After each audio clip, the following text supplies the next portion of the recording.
Assalamualaikum warahmatullahi wabarakatuh. Selamat datang sahabat-sahabat di channel saya, Ibnu Hajar, channel inspirasi kehidupan. Sahabat-sahabat, dalam minggu-minggu ini kaum muslimin dihebohkan dengan PR yang luar biasa, dengan pembakaran Al-Quran oleh Rasmus Paludan, warga negara Swedia, di depan kedutaan besar Turki di Swedia. Yang memicu dia membakar Al-Quran ini karena Turki belum mengizinkan Swedia untuk masuk anggota NATO. Dan dengan menolaknya Turki, belum diizinkan Swedia untuk masuk anggota NATO, itulah kemudian dia membakar Al-Quran. Mengapa ditunjukkan kepada Turki? Kita tahu Turki mayoritas kaum muslimin. Mengapa Rasmus Paludan ini berani dan bukan sekali dua kali dia membakar Al-Quran? Salah satu hal yang harus kita pahami, mengapa kaum muslimin harus marah? Mengapa kaum muslimin itu harus memprotes, tidak terima Al-Quran dibakar? Yang pertama yang harus kita pahami adalah bahwa Al-Quran adalah simbol dari umat Islam.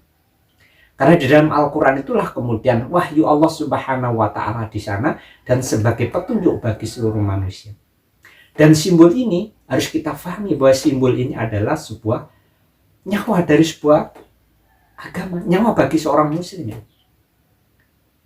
Ketika Al-Quran itu dilecehkan, berarti kaum muslimin itu merasa nyawanya terancam, merasa simbolnya dilecehkan. Dan itu harus dipahami bahwa kita seorang muslim harus punya giro semacam itu. Sebagai giro seorang muslim harus memahami bahwa Al-Quran adalah sesuatu yang sakral yang harus kita jaga dan harus kita terapkan dalam kehidupan. Ada orang yang mengatakan, walaupun Al-Quran dibakar, walaupun Al-Quran dirobek-robek, tidak akan mengurangi kesakralan Al-Quran, tidak akan merubah apa yang ada Al-Quran. Betul. Apapun yang engkau lakukan, siapapun yang membakar, misalkan siapa yang merobek-robek, itu hakikatnya tidak akan merubah Al-Quran. Tetapi ini simbol yang mulia bagi seorang muslim.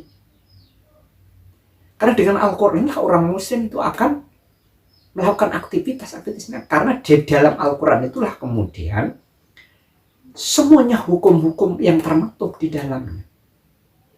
Ketika orang mengatakan bahwa ketika Al-Quran dibakar itu tidak menghilangkan kemuliaan Al-Quran, itu menggambarkan bahwa dia adalah orang lemah imannya.